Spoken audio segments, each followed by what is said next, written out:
So let's talk a little bit about our subject today, which is stress, adrenal fatigue, exhaustion.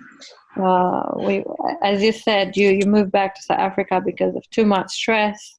I've been going through a lot of stress last year and anxiety, and more people, most of the clients that I meet today, they have anxiety in London, and this is like a major problem of our century.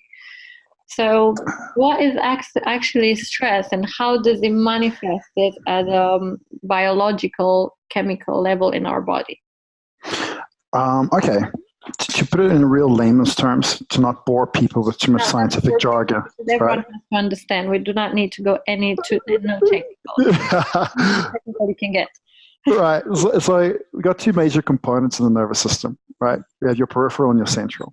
Yeah. And they communicate with one another. Oh, sorry. By the way, I'm just communicating with this guy because he wants to say hello to you too. Hello. Oh, wow. Hey. This is Odie. Hey, this is Odie. Hello, Andreea. Howdy, how are you? Is a girl or a boy? It's a little boy. Little boy. He seems so calm and chill. He doesn't know what stress is for sure. No, he just likes sitting over here, you see. Just likes to that's so sweet. Be a part of the podcast. Yeah. To get back to our topic. So the peripheral and the central nervous system, they communicate with one another in order to formulate an understanding of the environment and our awareness, or let's say in layman's terms, our sense of reality. Okay. Along the way, within the communication between the peripheral and the central compartments of our nervous system, certain hormones have to be released in order to encourage energy to be put out, as well as encourage energy to be reabsorbed into the body. Yeah. Now, when we're stimulated, we obviously require hormones to release energy so that we can have energy to do what we're stimulated by, right?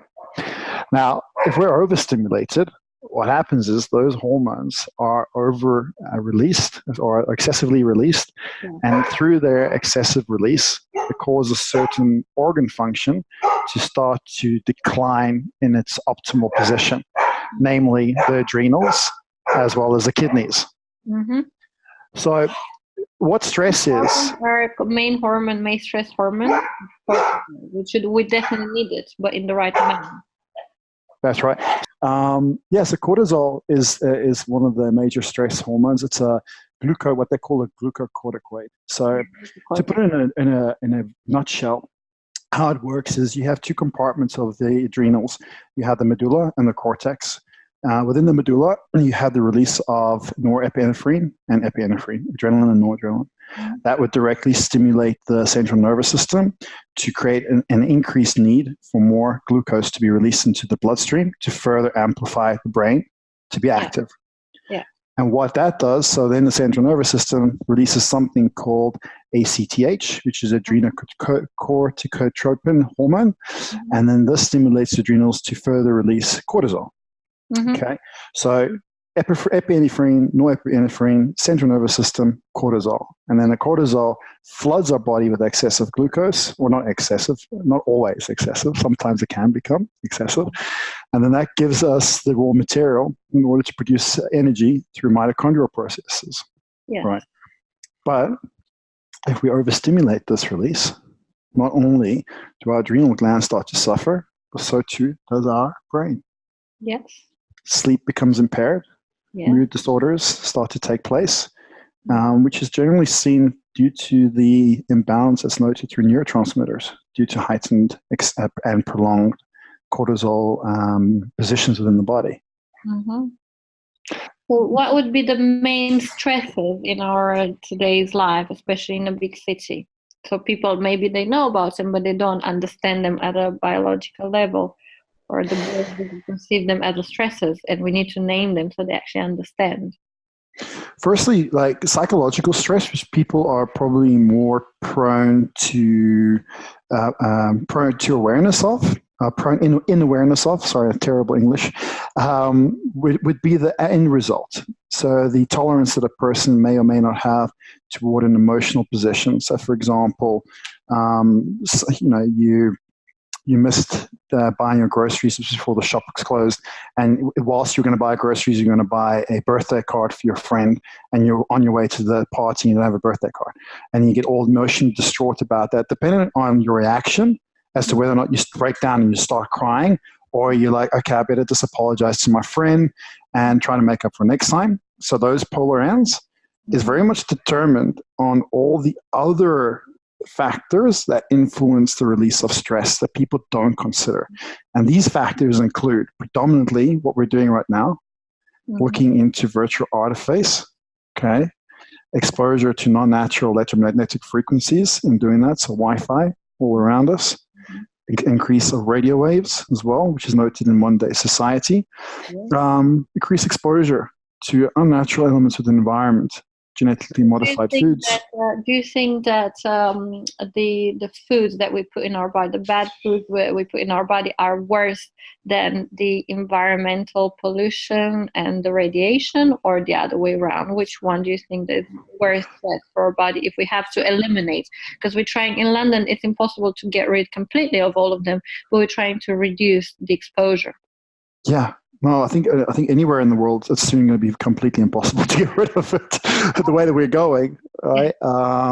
Especially after having watched that documentary you sent me last night. It's quite shocking. I watched it from start to finish. I think just reiterate your question one more time for me.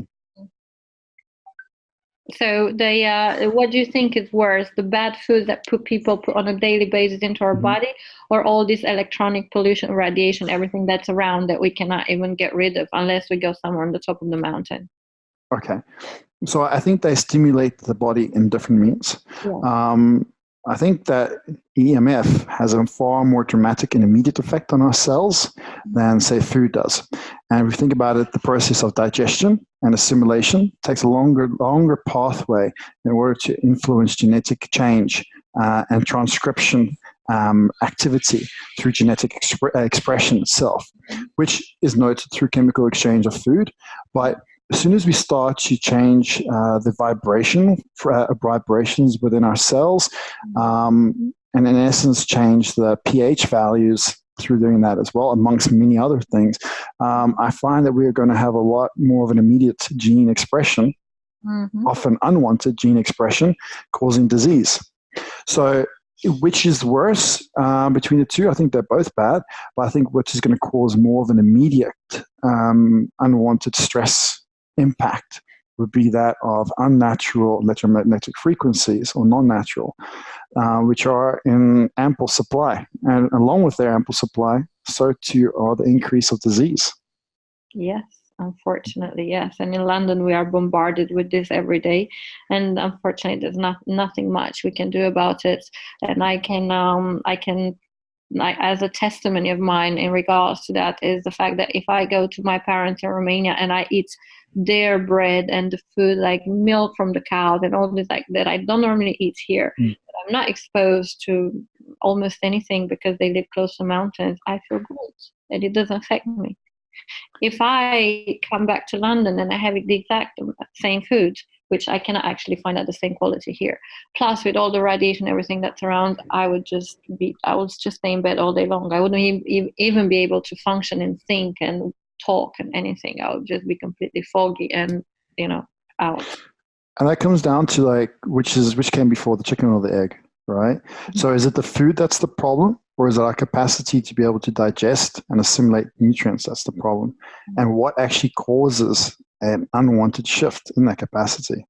I think truly, having experimented with myself and many people over the years, I shouldn't use experiments, I should say tested with myself and other people over the years. Environment, especially a non-natural environment, has a much more dramatic and immediate effect on our ability to be able to handle nutrition. Think about it, our bodies are designed to be able to handle nutrition. Right? I mean, if we weren't, then we wouldn't be alive. We are organic structures, and we should be able to break down, most of the macronutrients and their carbon and hydrogen, oxygen, and nitrogen structures appropriately. But what happens that it causes a little bit of chaos is that our bodies aren't regulating systems within itself to the point where we're able to optimize immune reaction to protecting us from unwanted pathogens in the food. And our immune system is just becoming overworked, hyperexcited, and subsequently causing reactions whereby we have a sensitivity to certain foods that we shouldn't have. To that extent as well, Andreea, mentioning about having some bread and having a glass of milk and natural occurring foods back in Romania, it got me thinking in the last year that I've been experimenting with biometrics with a lot of my clients. So what I do with the service that I offer, we do daily biometrics to figure out where the autonomic position is, right? Whether someone is in a state of rest and digest or more in a state of fight or flight. And based upon that, we make changes. And looking at that, there have been so many incidents where clients send me pictures of the food, and they send me their postprandial glucose as well as the following day's biometrics in the morning. And what I've come to find is that it's not necessarily, and don't get me wrong, nobody should live on a diet of sugar because we know what the health impacts are of that. Sure. But you know how sugar is being bastardized and saying that it is the predominant factor to cause ill health. Well, I'm not so sure. I honestly think it's more to do with certain foods that have been modified, seemingly healthy foods that have been modified, especially with GMOs. Those who don't have access to organic food, true organic food, and are eating, a nice good bowl of steamed vegetables with fish, but those vegetables are coming from GMOs, and the fish is coming from farm sources. They have tended to have far higher sympathetic readings than those who actually would just had, a treat. Wow. So it makes you wonder. So is that is there an exact outcome to healthy or unhealthy, or should we say, are there exact labels to seemingly healthy and unhealthy foods, or are our bodies more in a state of reaction to not be able to distinguish the difference between the two? Wow, this is a big one. And I think you guys are hearing it and questioning yourself when you make the next food choices. So it's more about GMO foods rather than allowing yourself to enjoy a little bit of sugar there and there. And this is a major stress on our body, the genetically modified foods and all the preservatives and all the extras, and all the crap that they put in food. Yeah, and the abundance of heavy metals within our environment. It's not even touch on a topic that everybody's spoken about in the past and tend to revisit here and there: fluoride and aluminium. I think we should do just a session, a topic one only on heavy metals. This is a big thing, and it's like the causes of so many diseases thereafter in life. Any like thyroid malfunction or Alzheimer's, Parkinson's, and other diseases like that. They all have the root cause, the heavy metals, and we can talk a lot. Think of it this way, Andreea. What part of the brain's planar organ, it could be considered organ, what part of the brain is associated with the third eye? Within the spiritual association with the third eye, what part of the brain do you know, which is associated with the pineal gland? So it's the pineal gland. And what happens? I know. We calcify. And what does that do? It alters perception. This is where we go in the worldwide conspiration thinking and subject, and I don't want to talk about that. No, but the reason why I'm bringing it up. Why it's fluoride everywhere? Who wants that? Why do they do that? Why is it allowed to be in, Why? Well, the reason why I brought it up, my understanding to it actually relates to the topic we're speaking about, stress. When you put people in a state of stress, right? Not to the point where they are not functioning, but to the point where they are imbalanced, foggy, right? You have more control over them because they can't see what's coming around them. What a better way to be able to manipulate and control people to buy shit they don't need, to influence economical growth in the wrong direction that isn't going to benefit humanity, but actually cause it to be more enslaved, than to influence and affect the pineal gland. I'm thinking with the pineal gland, and this perception. This is what answers my questions and my thought that the subject with the overpopulation of the planet. Oh wow! Jeez, now we're getting heavy. Now we're really getting Let's heavy. not talk about this now because my thoughts. But like we all know that, and that there's been so many programs out there talking about how much fluoride affects the pineal gland, and why the governments and they allow in the countries to even exist in the water, to exist in the toothpaste and all the other products. Why? Well, let's narrow it down. Let's make a very brief summary on that. In my opinion, you cause chaos in the pineal gland. You cause chaos to perception, which increases the need for release of stress hormone. When you increase the release of stress hormone, you create an increase of inflammatory pathways within the body, which causes immune disruption, which causes hormonal dysregulation, which causes people to be living in a state of dis-ease, unease, disease, which makes money, which allows people to try and fund their cortisol by eating more sugar, because the only thing that puts cortisol down is insulin.